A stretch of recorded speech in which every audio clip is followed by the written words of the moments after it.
sure that each time he plays for Wakiso Giants, he gives as good as he gets, always fighting. Clumsy clearance here from the defense and a shot from distance. But this is at the risk of sounding like a broken record. Again, high and wide. Yeah.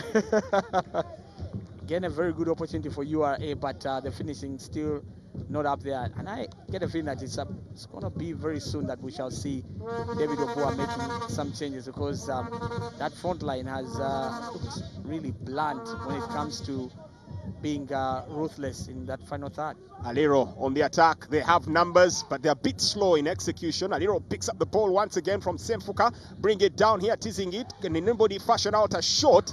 Hassan Mikidad Senyonga getting caught out there in the scuffle, and the break is on here. And this could be a chance for Kenneth Chimera. Tips it in, and it's into the back of the net.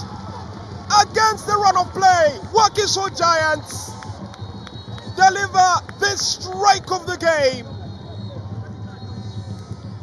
The referee played the advantage.